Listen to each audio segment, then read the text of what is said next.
We know that food prices are still stubbornly high. I just met with families here for whom paying the bills is not always easy.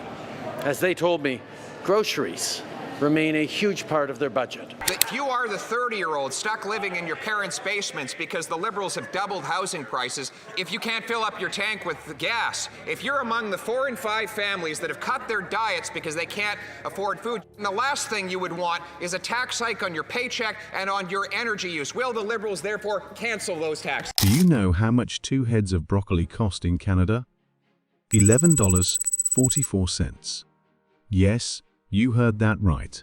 And it's not just groceries. Rent, gas, and everyday expenses are spiraling out of control. People are working 2, sometimes 3 jobs just to afford a basic lifestyle. For many, I'm Samantha Louise Emery.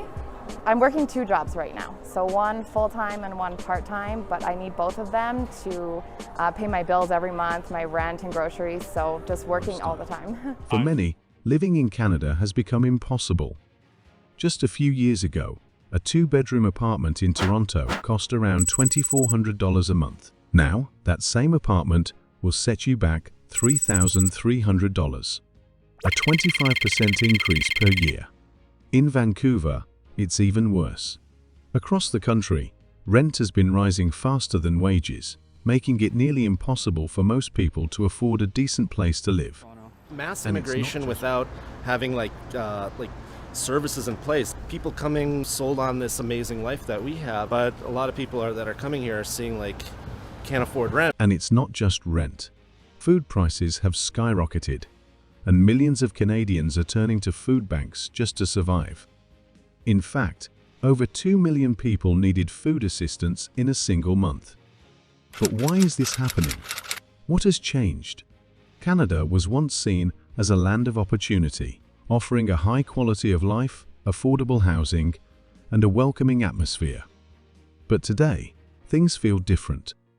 We're facing a cost of living crisis, a housing crisis, and an immigration crisis, all at the same time. So, how did we get here? What went wrong? And most importantly, is there a way out?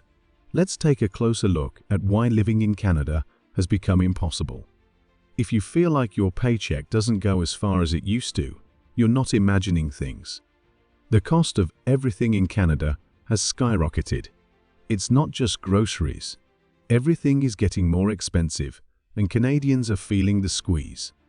Back in the day, you used to go to the cheaper stores and you'd save a lot of money, but not anymore. T-bone grilling steak for $14.52. Whether it's rent, utilities, or everyday services, costs are rising much faster than wages. Finding an affordable place to live has turned into a nightmare, with people paying hundreds, sometimes thousands, more than they did just a few years ago. But the housing crisis is such a massive issue that we'll come back to it later in the video. And then there's food. A few years ago, a cart of groceries for a small family might have cost $150. Now, over $250 for the same items. A single block of cheese is $15, and people are paying $7 for a loaf of bread. 12 eggs for $17.49. That should be illegal. Over 2 million Canadians had to turn to food banks in just 1 month. A shocking statistic in a country known for its prosperity. Then there's gas, utilities, and services. The cost of heating your home in the winter has jumped 30% or more in some areas. Internet and phone bills? Among the highest in the world. Insurance? Through the roof. So why is this happening? The simple answer? Inflation is out of control. While wages have gone up slightly, they haven't kept up with the rising costs of housing, groceries, and basic necessities. And the government's response? Raising interest rates, making mortgages and loans even more expensive. People are working longer hours, taking on multiple jobs, and cutting back on everything. Yet they still can't get ahead. So when people say Canada is becoming unlivable, they're not exaggerating. The numbers don't lie. And housing, one of the biggest struggles, deserves a section of its own. If you think rent prices in Canada are out of control, you're absolutely right. Across Canada, rent has skyrocketed by 20–30% per year, while wages have barely moved. $900 a month to share not even a king, where you can comfortably put a pillow barrier, a queen-sized bed with someone. If you're earning minimum wage, you'd have to work 80+ hours a week just to afford a one-bedroom apartment. Buying a home? That's a fantasy for most people. In cities like Toronto and Vancouver, you now need to make at least $200,000 to $250,000 per year to even qualify for a mortgage. That's 2 to 3 times the median household income. Even in smaller cities, the price of homes has become completely unrealistic for the average person. And it's not just about money, there simply aren't enough homes available. Thanks to decades of underbuilding, Canada is millions of housing units behind where it needs to be. New construction can't keep up with demand, and the surge in immigration has only made things worse. But the thing is that people figure out where they're going to live. You know, there's already pressure on the housing market right now. So where are people living? More people are cramming into tiny apartments, sharing spaces meant for 1 or 2 people. Students and workers are living in basements, garages, or even illegally converted storage rooms. Some landlords are renting out bunk beds in shared rooms for $500 a month. A mattress on the floor costs $300. Canada is supposed to be a developed country. So why are people living like this? With the cost of living this extreme, why is the government still bringing in record numbers of new immigrants? Let's take a look at how immigration is making this crisis even worse. And things like immigration. You know, Canadians traditionally are not opposed to immigration. You know, we're a country where many people, almost everybody, came from another place. It's no secret. Canada has always been a country built by immigrants. But in recent years, the government has pushed immigration to record-breaking levels, and the system simply can't keep up. Let's look at the numbers. In 2022, Canada welcomed over 400,000 permanent residents, a record at the time. But the government didn't stop there. They set even bigger targets: 465,000 newcomers in 2023, 485,000 in 2024, 500,000 in 2025. That's nearly 1.5 million new permanent residents in just 3 years. And that doesn't even count the millions of temporary foreign workers, international students, and refugees. In total, Canada's population grew by over 1.2 million people in a single year, faster than any other country in the developed world. The problem? Canada wasn't ready. There aren't enough homes, schools, hospitals, or jobs to support this kind of rapid growth. The housing crisis was already bad. Adding over 1 million new people a year only made it worse. And while the government claims most new immigrants are economic migrants, the reality is more complicated. Many newcomers struggle to find well-paying jobs, leading to more competition for low-income housing, higher demand for food banks and social services, increased strain on healthcare and education systems. Public opinion has shifted dramatically. Just a few years ago, Canada was one of the most pro-immigration countries in the world. In 2018, about 66% of Canadians believed immigration was good for the country. But in 2024, 58% now believe Canada is taking in too many immigrants. The reality? It's not the immigrants' fault. People come to Canada for a better life, just like generations before them.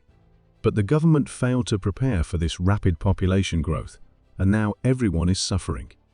So, what is the government doing about it? Can Trudeau fix this mess? Let's take a look. For years, Justin Trudeau and his government have defended Canada's record high immigration rates, claiming they were necessary to fill labor shortages and boost economic growth. But as the cost of living skyrocketed, public opinion turned against him. So, What has the government done to fix this crisis? First, they denied there was a problem. When Canadians raised concerns about housing shortages, the government insisted more immigration was the solution, not the problem. When food prices soared, they blamed corporate greed instead of their own policies. And when people demanded change, they dismissed it as anti-immigrant rhetoric. But as public outrage grew, they were forced to act. In 2024, Trudeau's government launched the most ambitious housing plan in Canadian history. They promised to build more affordable housing, introduce rent control measures, crack down on foreign home buyers. But many Canadians weren't buying it.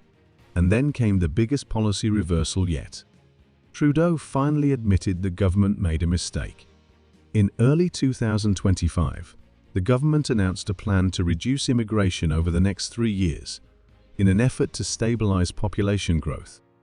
For many Canadians, this was proof that the government had completely mismanaged the situation. The same leaders who once said Canada needs more people were now scrambling to slow down immigration. We are here today because Canada is broken. Our kindness and generosity has given way to naivety and weakness. We do not want to be taken advantage of, tricked, lied to, and sold out by those we trusted to lead us. And with the 2025 federal election approaching and Trudeau's announced resignation, the future remains uncertain. Will the Liberals recover, or is this the beginning of the end for their leadership? Either way, the damage is already done. So, what does the future of Canada look like? Where does Canada go from here? Even with the government's new policies, the damage is already done. Rent and housing prices won't suddenly drop overnight. Groceries won't magically become affordable. And millions of people are already struggling to keep up. The reality is, fixing this crisis will take years, maybe even decades.